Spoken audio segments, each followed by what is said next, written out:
Bom dia! Hoje a TV Conjur recebe o advogado Nelson Williams. Ele é sócio fundador do Nelson Williams e Advogados Associados, uma banca com escritórios em todos os estados do país e representação em alguns países da América Latina, Ásia e Europa. O escritório emprega aproximadamente 1.600 advogados e possui uma carteira com mais de 650 mil processos ativos.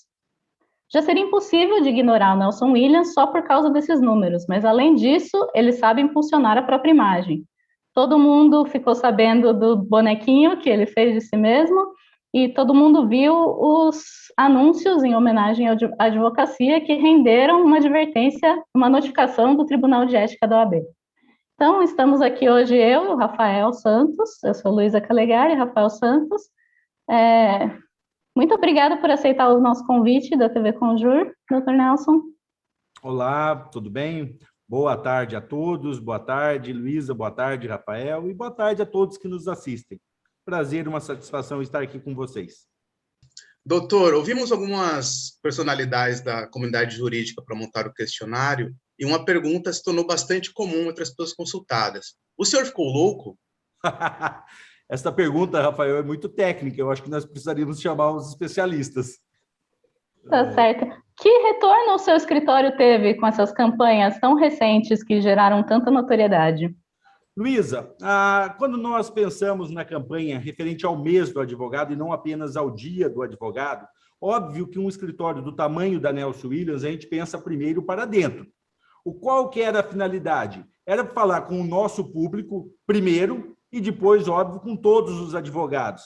Então, qual foi o resultado? Internamente, um sucesso absoluto. E externamente, pelos retornos que nós tivemos, foi um sucesso. Porque, de uma maneira ou de outra, o retorno que aquelas pessoas que nos seguem nas mídias sociais, ou até mesmo aqueles colegas que trabalham conosco indiretamente, todos adoraram a campanha. Ou seja, foi uma campanha de valorização da advocacia, contando de uma forma educativa a história do direito na humanidade e, ao mesmo tempo, divertida, feito por um dos maiores cartunistas vivos da história do Brasil. Então, o retorno foi extremamente favorável naquilo que se propôs. Qual que era a nossa proposta? Fazer uma homenagem aos advogados, fazer uma homenagem de maneira educativa, de uma maneira que fosse divertida, e tudo isso nós conseguimos. Agora, lógico, teve algumas repercussões aí negativas, mas extremamente a minoria,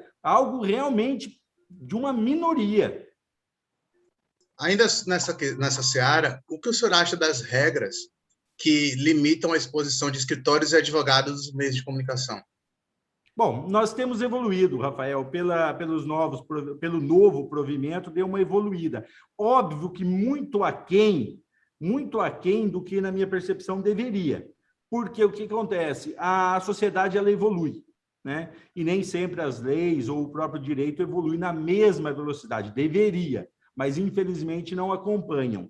Então, o que a gente vê? A gente vê uma evolução, mas ainda aquém. Com certeza, a próxima alteração no provimento será muito mais aberto, será muito mais amplo, mas a gente acredita que estamos no caminho. Então, para aproveitar e usando as palavras do Omar Kaminsky, quais que deveriam ser os limites do marketing pessoal e da autopromoção na advocacia 4.0, se a gente pode chamar assim? Eu, nesse termo, Luísa, eu sou progressista. Por exemplo, eu já contei isso em outras ocasiões, que o que me inspirou a fazer direito é um personagem, um advogado, um personagem, na época era de histórias em quadrinho, um personagem que era um advogado americano. Para mim, a advocacia americana, que é uma advocacia mais aberta que a nossa, principalmente nessa questão de marketing, comunicação, ela deveria nos nortear. Nós deveríamos copiar aquilo que é bom que os americanos, que a advocacia americana usa, e adaptar aqui. E esses limites, na minha percepção, se você analisar muitas das regras que o CONAR impõe, para propaganda e marketing, poderiam ser muito bem utilizados para nós. Nós temos hoje legislações que podem proteger o usuário do trabalho, do serviço de advocacia, ou seja, nós poderíamos ser um pouco mais liberais nesse sentido. Doutor, apesar da repercussão positiva na maioria dos casos, como o senhor citou, a última campanha de publicidade do escritório rendeu uma notificação do Conselho de Ética da OAB Paulista. Como está o caso? Bom, o que acontece, Rafael? Nós iniciamos a campanha do mês do advogado no dia 1º de agosto. 1º de agosto. No dia 2 de agosto, a notificação foi enviada. Dia 2, tá? Porque, na verdade, isso veio a pedido do Conselho Federal da Ordem em Brasília. Foi pedido para que fôssemos notificados pelo Conselho aqui de pelo Tribunal de Ética aqui de São Paulo. A campanha nem tinha começado. Rafael, eles não sabiam nem do que se tratava a campanha, se ela se enquadraria ou não no nosso código de ética, se enquadraria no provimento, ninguém sabia de nada. Na verdade, foi uma atitude extremamente, salvo o melhor juízo, extremamente afoita. Porque, veja bem, nós recebemos uma notificação pedindo para suspender algo que eles nem sabiam do que se tratava. E depois, quando as tirinhas criadas pela Laerte, que é voltada ao caráter informativo e uma homenagem à nossa classe, elas começam a sair, nós percebemos que o quê? A temperatura e os ânimos foram se abrandando, ou seja, foram se acalmando e foram percebendo que aquilo não ofende em nada, em absolutamente nada, no nosso provimento ou mesmo no nosso código de ética. Aí a temperatura baixou. E o ápice da baixa temperatura com relação ao tema ocorre no dia 11 de agosto. Porque o dia 11 de agosto é o dia que nós comemoramos o Dia do Advogado. Ou seja, é o ápice do mês de agosto. Para os advogados, é o dia 11, que é comemorado o Dia do Advogado. Qual é a nossa surpresa? O presidente do Conselho Federal da Ordem, o doutor Felipe Santa Cruz, em suas redes sociais, homenageia a classe dos advogados com as tirinhas da Laerte criadas para o escritório Nelson Williams em sua homenagem à classe. Ou seja, se há algo de irregular, nós estamos falando de 11 dias de tiras no ar, porque essas tirinhas saíram todos os dias nos jornais, ou seja, chega no dia 11, o presidente nacional da Ordem dos Advogados, em suas redes sociais, homenageia a classe com as próprias tiras criadas pela Laerte para o escritório Nelson Williams. Tá certo. Olha, a gente tem uma duplinha de perguntas aqui do promotor André Luiz Melo, e uma delas o senhor já respondeu, que nos Estados Unidos, Canadá, essa ausência de limitação ou de regulação, uma regulação mais liberal, é um modelo bom para o Brasil, mas o senhor se inspirou em modelos de advocacia de outros países? Se inspira? É muito importante, Luísa, a minha origem. Muitos sabem da minha origem. Meu pai e minha mãe são semi-analfabetos. Na minha família, no primeiro grau de familiares, não havia ninguém formado, tá? Tudo pessoas com pouquíssimos estudos e, quando dizer ausente os estudos, né? Porque meu pai e minha mãe são semi-analfabetos mesmo. Eu começo a faculdade de Direito, trabalhei durante toda a faculdade como auxiliar de escritório, ora na Santa Casa de Misericórdia do Jaú, onde trabalhei na área de RH, ora numa construtora em Bauru, e depois, por último, o último patrão que assina minha carteira de trabalho era uma pequena prestadora de serviço, também em Bauru, onde eu era auxiliar de RH. Ou seja, eu nunca trabalhei com nenhum advogado. Eu não estagiei, eu nunca fiz nenhum estágio, tá? Trabalhei para poder me manter, me sustentar, trabalhando de carteira assinada e fazendo bicos em finais de semana, ou seja, numa luta tremenda. E quando eu termino minha faculdade, eu tiro férias no meu último emprego, 30 dias, estudo, presto o exame da ordem, tiro a carteira da ordem e, logo em seguida, peço demissão ali e começo a advogar numa sala médica emprestada de um amigo das 8 às 16, porque das 16 em diante ele usava a sala dele. As pessoas até equivocadamente achavam que meu pai fosse médico, porque eu atendia numa clínica médica. Não tinha carro, andava de ônibus circular, não por opção, por falta de opção, ou seja, começo do zero absoluto. E talvez o fato de eu não ter trabalhado com nenhum advogado, não ter feito estágio em nenhum escritório de advocacia, e por eu ter feito faculdade inspirado num personagem que é um advogado americano, isso não tenha me criado nenhum vício com relação à forma de atuação dos advogados no Brasil. Então, a minha cabeça era uma advocacia dinâmica, uma advocacia liberal. Então, eu inicio a minha carreira desta maneira. E todos esses empregos que eu citei, que eu trabalhei antes de ser advogado, eu tive a oportunidade de conviver com empreendedores. Lá na Santa Casa de Misericórdia do Jaú, o diretor de RH era um proprietário de postos de combustível, onde eu, nos finais de semana, fazia bico nesse posto de combustível para complementar a minha renda. Ou seja, ele era um empreendedor. Eu trabalhava no posto de frentista, cuidava do caixa, lavava veículos, ou seja, era um posto de administração familiar onde eu fazia tudo ali pertinente à atividade do posto. Quando eu vou para Bauru, daí eu me mudo de Jaú para Bauru para continuar a faculdade e vou trabalhar na construtora, eu vou trabalhar na área de licitações. E quem já conhece ou já trabalhou no segmento de construção civil, sabe que é um segmento extremamente dinâmico e de empreendedores.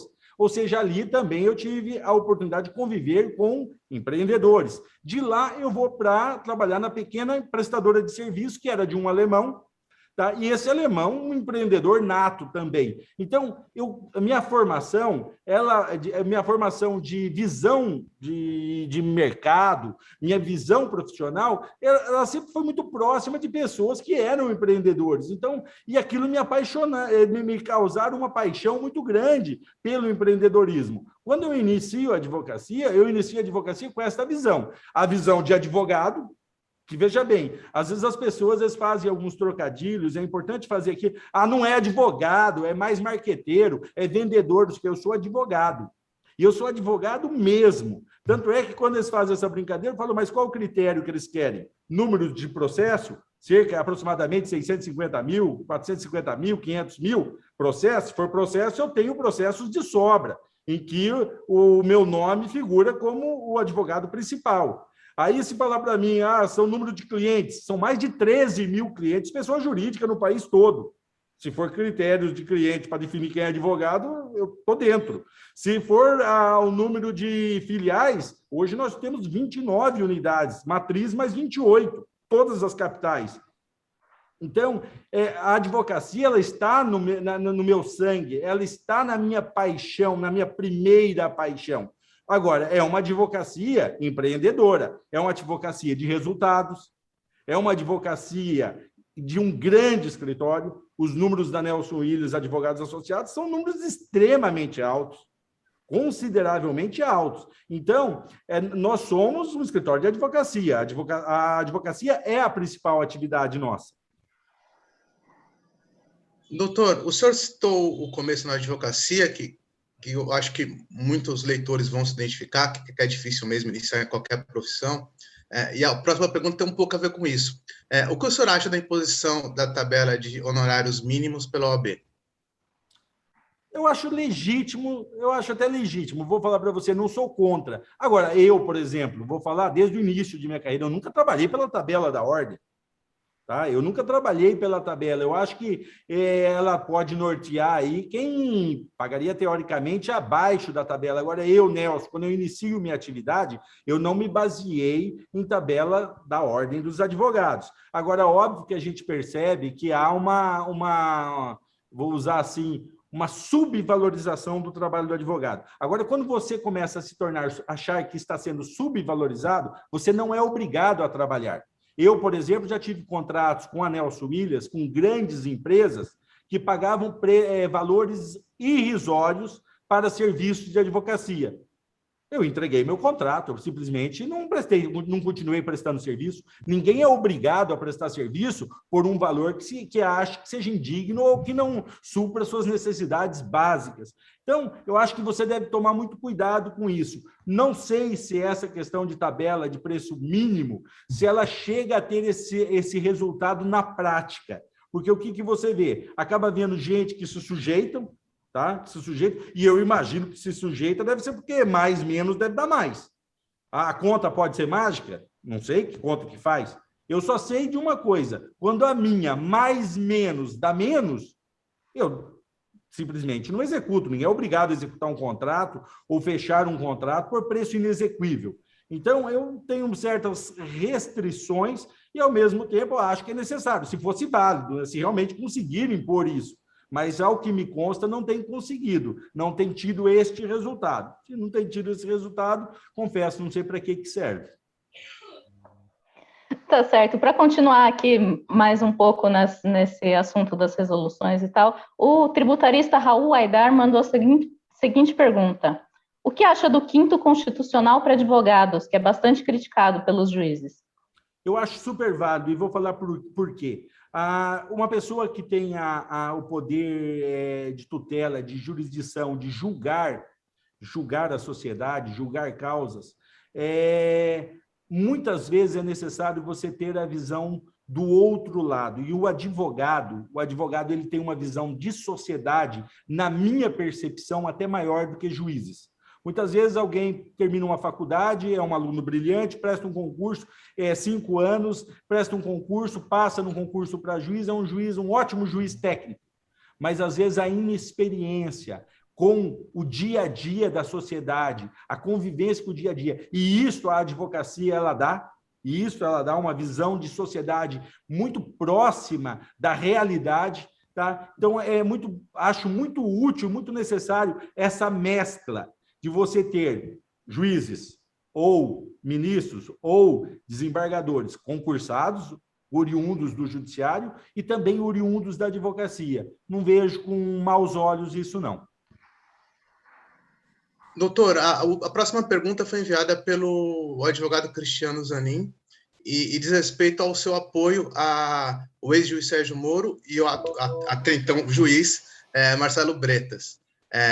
O senhor, como advogado, reiteraria o apoio a eles, mesmo sabendo que eles são violadores do processo legal? Óbvio que não, de maneira alguma. Eu sou um defensor do Estado Democrático de Direito. É impossível eu imaginar um advogado defender a violação do Estado Democrático de Direito. Quando eu manifestei posição favorável à Lava Jato, nós estamos falando lá no início da Lava Jato. Quem que seria, em sã consciência, seria contra o combate à corrupção, a justiça sendo feita? Todos nós somos favoráveis. Agora, para isso, existem regras. O Estado Democrático de Direito ele é lastreado em leis, na observância das leis. A partir do momento que qualquer um viola as leis, desculpa, mas de uma maneira ou de outra ele entra na mesma qualificação de quem ele está tentando pegar. Então, não, eu não manteria jamais, em hipótese alguma. E quando eu manifestei este apoio à Lava Jato, nós estamos falando no início dela, tá? Num processo de combate à corrupção, tá? E partindo-se do pressuposto da observância dos princípios do nosso Estado Democrático de Direito. Eu sou totalmente contra a violação do Estado Democrático de Direito. Por quê? Porque isso, no primeiro momento, pode ser até divertido quando estão prendendo pessoas com outro viés político que nós, mas é uma questão de tempo para nós todos, como sociedade, estarmos pagando um alto preço e talvez até com a nossa própria liberdade em virtude disso. Então, em hipótese alguma, eu sou favorável à violação do Estado Democrático de Direito e muito pertinente esta pergunta do nosso colega Zanin. A próxima pergunta em 2 partes, foi enviada pelo Lênio Streck, estamos mais ou menos no mesmo assunto ainda. Na sua opinião, o advogado tem responsabilidade social, entendida como uma advocacia comprometida com a democracia e o antigolpismo? E, se tiver, o senhor fez algum pronunciamento sobre os ataques do presidente à Suprema Corte e pretende se posicionar a esse respeito? Exatamente no dia 7 de setembro, houve um artigo meu na Folha de São Paulo nesse sentido. Óbvio que eu sou defensor do Estado Democrático de Direito, sou defensor da divisão dos 3 poderes e inadmissível algo diferente disso. Como advogado, como cidadão, inadmissível.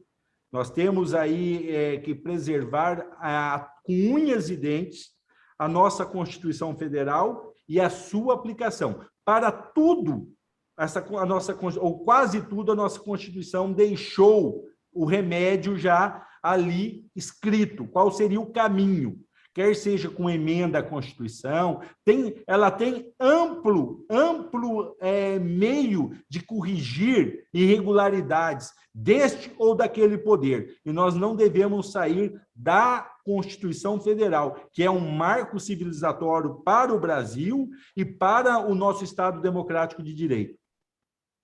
Doutor, em algumas entrevistas recentes, antes da temperatura subir tanto, temperatura política do Brasil, o senhor vinha pregando a necessidade do advogado atuar como um apaziguador de ânimos, um mediador social, alguém que consegue afrouxar um pouco a tensão entre os poderes e entre setores da sociedade. Só que a situação escalou atualmente. Esse papel de apaziguador ainda cabe? E por quê? Tem uma passagem bíblica que diz que bem-aventurados os apaziguadores, né? Aqueles que trazem paz ou buscam a paz. Na minha percepção, nós, como operadores do direito, devemos, sim, acima de tudo, buscar soluções amigáveis de conflitos. Tá? Isso na esfera do direito civil, na esfera do direito trabalhista, em várias esferas do direito. E por que não na esfera social e na esfera política? Eu tenho muita preocupação com essa escalada que nós hoje vivemos em relação a essa polarização política exacerbada. O que nós observamos, assim, parece um fanatismo quase religioso, é quase um talibã, é um negócio, assim, assustador. E nós temos que tomar muito cuidado e chamar a atenção da sociedade para a política, a boa política. O problema é que, desde já algum tempo atrás, vem se satanizando a política, que também é um erro, tá? Foi um erro. E isso vem desde lá de trás. Tá? Vem satanizando a política e tudo mais, e acabou gerando essa situação que hoje nós estamos. Tá? Uma polarização perigosa, muito perigosa, que não condiz com os princípios do Estado democrático de direito. Tá? Essas faixas, esses cartazes pedindo ruptura, essas pessoas não sabem, eu vou usar uma expressão aqui, já que eu citei a Bíblia no início da resposta da pergunta, vou citar uma frase de Jesus Cristo: Pai, perdoa, não sabem o que fazem. Por quê? Não sabem o que é o ovo dessa serpente se ela for chocada. Tá? Então tem que tomar muito cuidado com relação a isso, e volto, cabe a nós, advogados, sim, trabalharmos para que haja paz social, haja diálogo, tá? Porque a política é a arte dos diferentes conviverem, tá? É o diálogo, é a arte do diálogo, não a arte do confronto, ameaças de confronto físico e coisas do tipo. Então, nós, sim, devemos ser os apaziguadores da sociedade e não incendiários dela. Tá certo, vamos passar um pouco agora mais para o lado pessoal. A primeira pergunta que eu queria fazer foi enviada pelo Alberto Toron. Qual é a sua receita para o sucesso? Eu vou falar assim, óbvio que ela se desdobra em mais coisas, essa receita, mas a primeira delas é a coragem. É necessário você ter coragem, muita coragem. Porque o que acontece? Muitas pessoas se dizem corajosas e no primeiro susto eles acabam afinando, né? Ou recuando, tá? Ou se acovardando em seus projetos. O primeiro deles é coragem. O filósofo já disse, né? Coragem é a primeira das virtudes, a que garante as demais. O segundo item necessário como fórmula para o sucesso, na minha percepção, passa pela resiliência.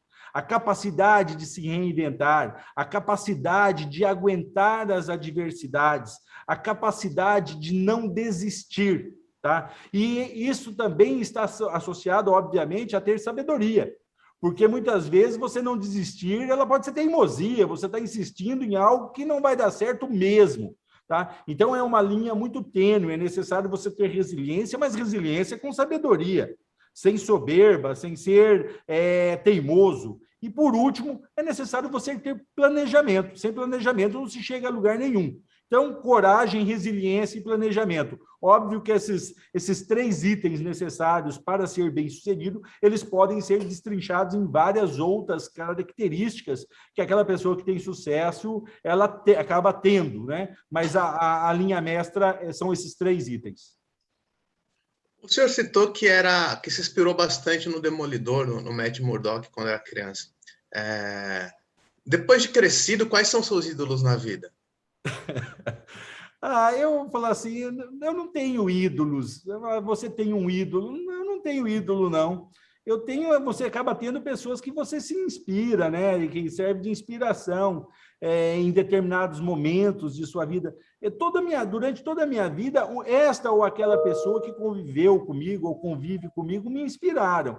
Então, não tenho um ídolo. Se você falar, por exemplo, na advocacia, infelizmente, nós perdemos a semana passada o professor Arruda Alvim. Para mim, ele era uma inspiração. Eu tenho no professor Ives Gandra outra inspiração. Eu tenho, por exemplo, no professor Heleno Torres outra inspiração. E, não querendo ser injusto, aí tem outros grandes profissionais do direito que, óbvio, que você observa e determinadas características deles te inspiram, né? Você citou aí o Toron, o próprio doutor Zanin, que foi um aguerrido defensor aí no caso do ex-presidente, quando todas as adversidades ou toda a sorte parecia tê-lo abandonado, e ele foi ali resiliente, né? E acabou logrando êxito, de certa maneira. Então, são vários os profissionais do direito que podem nos inspirar, e também profissionais que não são do direito, né? Tem N outros profissionais aí que acabam servindo de inspiração. Agora, dizer assim, um grande ídolo,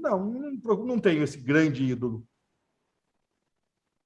Tá certo. O senhor também já contou para a gente que começou de baixo, veio de uma família humilde e tudo mais, e aí a gente queria saber, na sua experiência, a elite da advocacia é preconceituosa? Já sofreu algum tipo de resistência por causa do seu background? Não, eu não sofri diretamente. Indiretamente, no início, óbvio que você sofre. Você não é convidado, você é convidado para algum evento quando você está no início.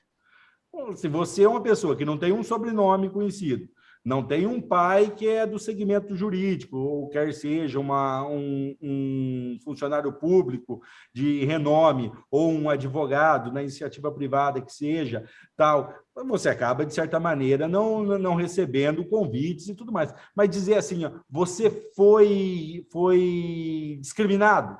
Não, eu não senti. Óbvio que eu sei que, às vezes, este ou aquele, às vezes, torce, de certa maneira, o nariz, vou usar esse termo, né? Pelo fato de não ser do meio acadêmico, por exemplo.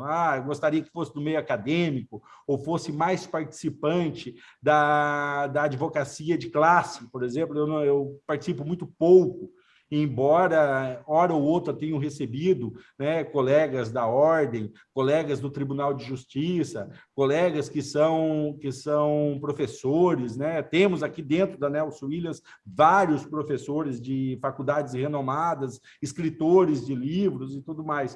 Mas eu diria que nunca senti nada assim de forma agressiva, não. Doutor Nelson, a crise social, a crise sanitária, aliás, ela impactou a vida de todo mundo. Como que o isolamento social afetaram os negócios do escritório? Nós passamos, assim como a grande maioria, né? Nós tivemos que nos adaptar. É uma frase que ficou até batida durante a pandemia, né? Que era: todos nós estamos na mesma tempestade, nem todos estão no mesmo barco. A Nelson Williams, levando em consideração o seu tamanho, ela é um escritório que está presente em todos os estados. Nós temos, como eu disse, cerca de 13 mil clientes, pessoa jurídica, uma gama enorme de advogados.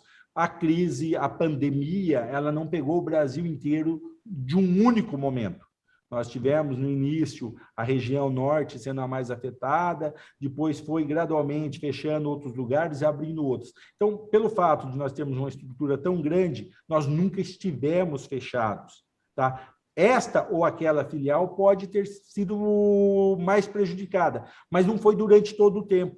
Então, isso, esse tamanho nosso, de certa maneira, nos beneficiou nesse sentido. Agora, também sofremos perda de contratos, tivemos clientes que, infelizmente, não suportaram a crise, tivemos problemas com recebíveis, e também tivemos que nos reinventar, criamos aí o núcleo voltado para renegociações de contratos, essa assessoria mais voltada na pandemia mesmo, né, para tomar essas medidas aí de emergência para uma grande gama de clientes nossos, renegociações de aluguéis e coisas do tipo. Então, a gente acabou sendo afetado, houve o home office, chegou um momento aí que o escritório do nosso tamanho estava praticamente com 90% em home office, mas eu diria assim, suportamos relativamente bem. Se alguém dissesse para mim que nós teríamos quase 600 mil mortos, que nós teríamos essa paradeira que nós tivemos aí,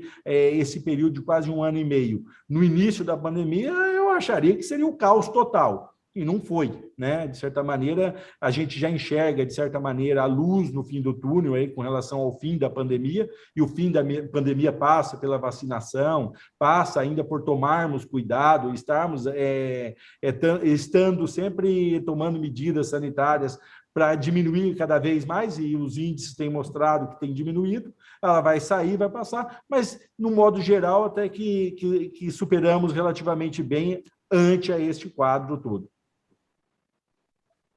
Tá certo. Falando agora num plano mais geral ainda, qual o senhor acha que é a reforma mais necessária nesse momento para ser implementada pelo Legislativo brasileiro? Na minha percepção, a primeira das reformas, a reforma mais urgente sempre foi a reforma política. O nosso país, ele patina, e se vocês observarem, e basta você, desde a redemocratização e da Constituição Federal, vocês vão observar que nosso país ele patina no sistema político que nós temos. A forma como ele é feito, a forma como as eleições são feitas e tudo mais. A minha percepção é a primeira reforma mais vital para o desenvolvimento do país é a reforma política. Por quê? Se nós tivermos uma reforma política que mude esse sistema, as outras reformas aconteceriam, as outras medidas necessárias para o progresso da nação aconteceriam de forma mais simples. Então, nós temos um certo ciclo vicioso. Você tem um mensalão, um ciclo vicioso. Tivemos todo aquele escândalo, paralisou praticamente uma parte do governo de Luiz Inácio Lula da Silva. Julgamento, parou a nação. Logo depois, nós temos o quê? O petrolão, que também, novamente, leva o país a uma situação. E hoje nós temos essa crise institucional aí, que nós estamos vendo aí, que eu não vou entrar em grandes detalhes se é culpa deste ou daquele, mas há sim como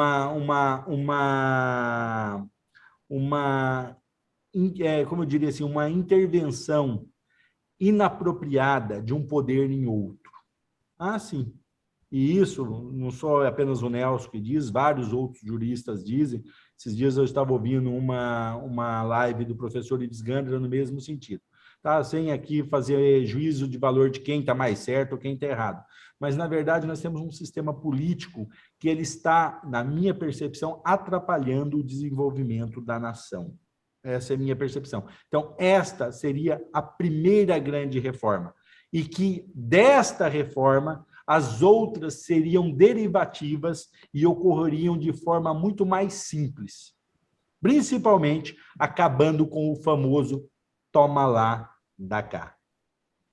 Deixa eu só terminar de complementar, então, o que seria, se esse sistema político nosso é ruim, qual seria o bom?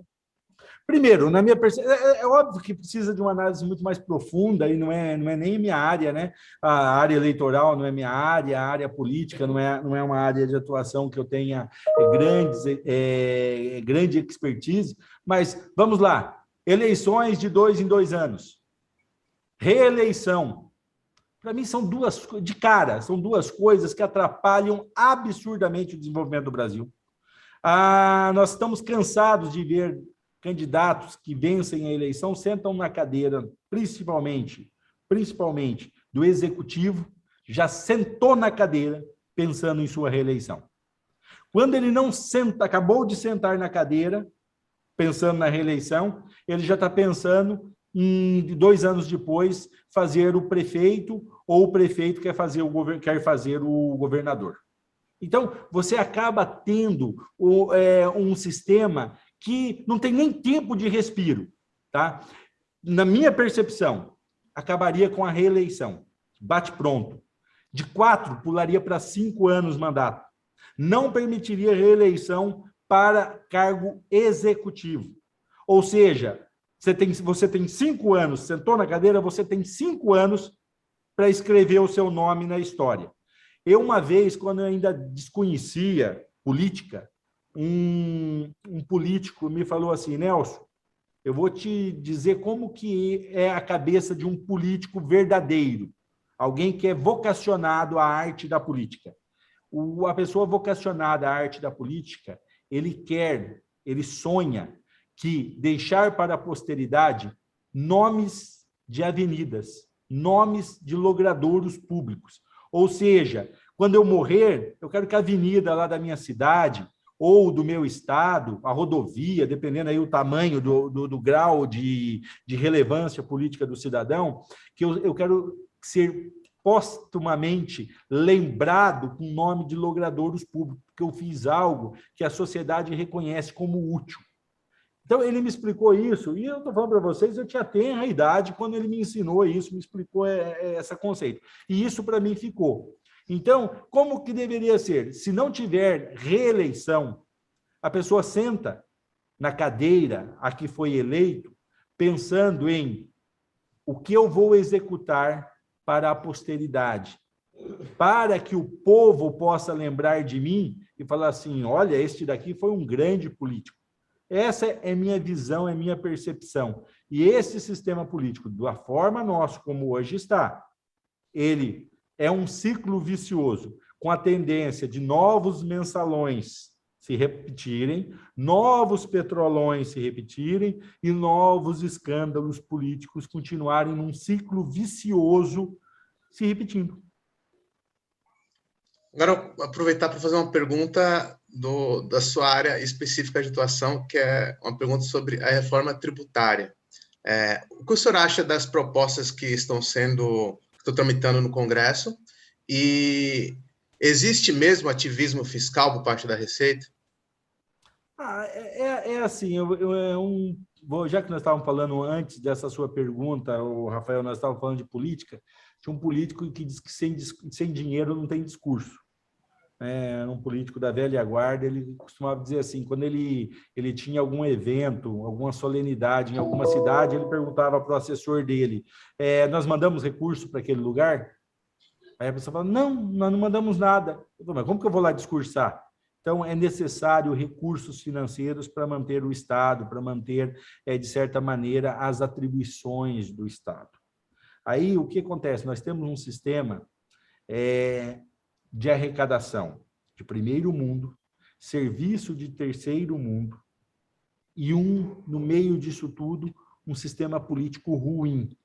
Tudo intercalado, que gera, vou voltar novamente à questão, é um ciclo vicioso, é uma roda viciada, que ela sempre volta nos mesmos problemas.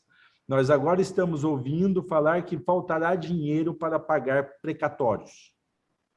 Da onde vem o dinheiro para pagar precatórios? Das arrecadações.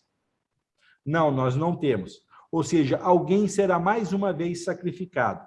Ali nós temos, nesse sacrifício, muitos aposentados, que estavam ali brigando por diferenças de pensões, nós temos desapropriações, nós temos um estrago enorme no não pagamento de precatórios, ou no postergamento deste pagamento, que sabe Deus de quanto tempo que já vem tramitando aí essas demandas.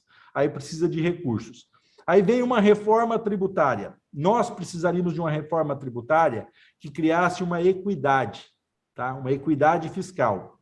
E, ao mesmo tempo, que diminuísse a carga tributária. Agora, é óbvio que é impossível diminuir a carga tributária com essa descompensação que existe no nosso Estado. Ou seja, se nós não fizermos uma reforma política, depois uma reforma administrativa, depois uma reforma tributária, porque, veja bem, nós estamos tentando fazer uma reforma tributária sem uma reforma política, sem uma reforma administrativa. Vai diminuir a arrecadação? Não vai diminuir. E quando passou a ter possibilidade de diminuir, o que o ministro Paulo Guedes disse? Se for para mexer, melhor deixar do jeito que está. Quando houve a possibilidade de uma diminuição de arrecadação, é melhor deixar como está. Então, ou a reforma como proposta aumentaria a carga, tá? Então seria uma reforma que não resolveria o nosso problema fiscal, que o problema fiscal é desigualdades em todas as esferas. Existe, sim, gente não pagando nada que deveria pagar, existe gente que não deveria pagar pagando muito. Só que, para você fazer essa conta, você também precisa de um Estado equilibrado. Você precisa de um Estado politicamente equilibrado. Não com este clima político que hoje nós estamos. Tá? Então, é uma situação preocupante. A reforma tributária, como proposta, eu sou contra. Para mim, ela não resolve o problema nosso fiscal, não vai resolver essa justiça tributária. Há, sim, uma gana arrecadatória. Agora, de fato, sem dinheiro não tem discurso. Não vamos conseguir pagar os precatórios. Nós hoje já temos uma cobrança de tributo elevadíssima. Não há recurso para o pagamento dos precatórios e precisa arrumar um jeito. Ou paga o precatório ou vai partir para o Bolsa, que precisa para sanar o Bolsa. Então, nós temos uma situação que, diante deste clima, é possível vir uma reforma tributária justa? Óbvio que não. Então, é melhor, realmente o Guedes tem razão, melhor deixar do jeito que está e esperar um outro momento para fazer uma reforma tributária que seja adequada. Mas, na minha percepção, a primeira reforma deveria ser a reforma política.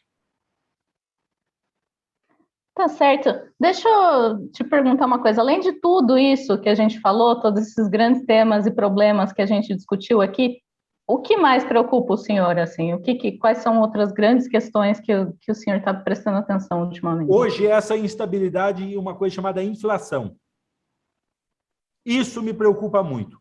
Li hoje de manhã nos jornais que já estão falando em 2 dígitos. Não tem nada mais destruidor de riquezas do que inflação. Ela vai pegar o pobre, a classe média e, sim, os ricos também irão pagar, porque toda a sociedade, de uma maneira ou de outra, vai pagar um preço caro por isso. E nós tínhamos aí a geração de vocês, seu, Luísa, tua, Rafael, e de muitos aqui que nos assistem, talvez não tenha vivido o terror da inflação. É um negócio horroroso, a perda do poder de compra. Você esperar para receber o teu salário e quando você recebe, você descobrir. Eu trabalhava na época em recursos humanos, na Santa Casa, e antes disso eu trabalhei em outras empresas. E eu lembro que uma vez uma pessoa, um diretor de RH, dizia que o dia mais triste da empresa era o dia do pagamento dos funcionários. Era uma empresa que tinha muitos funcionários. Eu falei, é estranho, as pessoas trabalham o mês inteiro, como assim o dia mais triste da empresa é o dia do pagamento? Ele falou, é o dia que as pessoas descobrem que trabalharam o mês inteiro para receber algo que não vai conseguir suprir suas necessidades. E estava falando de necessidades básicas. Então, isso é muito triste, isso é muito preocupante, e eu percebo, no cenário brasileiro que não há uma grande preocupação com isso, sabe? E quando isso pode destruir-nos, causar a ruína da nação, que pode levar anos para se recuperar. E eu vejo pouca preocupação com isso. A preocupação está mais voltada para outras vaidades, às vezes outras vaidades, e você não vê realmente atacando os problemas reais da nossa nação. Então, hoje, a maior preocupação minha é com essa polarização política que está a olhos vistos, que está levando-nos para algo que nós já vivemos no passado e sabemos que não é bom. Perfeito. Tá certo, Perdão, pode falar, Rafa. Tem uma pergunta que está pipocando aqui. O senhor falou na entrevista sobre alguns escândalos e alguns momentos que paralisaram o governo e acabaram gerando um processo de impeachment que é sempre traumático. E toda essa instabilidade política tem feito com que o debate em torno do semipresidencialismo ganhasse força nos últimos anos.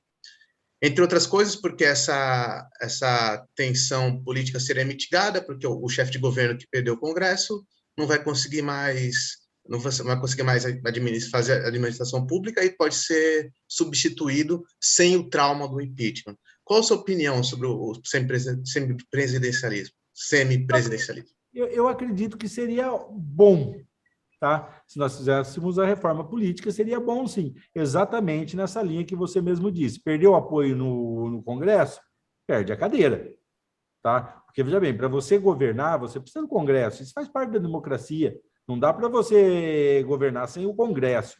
Então, eu acredito que seria de boa valia. Só que, lembrando, nós precisamos de uma reforma mais ampla, né? Não é somente este o problema. Perfeito. Tem mais alguma, Rafa? Posso fazer a última? Pode fazer a última. Tá bom. É só para a gente não terminar numa nota tão pesada também. O que eu queria te pedir, na verdade, é para explicar, se apresentar para quem não conhece, quem que é o Dr. Nelson Williams, que tipo de pessoa, quais são seus hobbies, como você se apresentaria assim, que eu acho que quem está nos assistindo quer saber quem é a pessoa por trás do bonequinho. Bom, quem me conhece sabe, eu sou uma pessoa de origem simples, porém gosto de sofisticação, acho que nós podemos evoluir, tá? Como eu evoluí.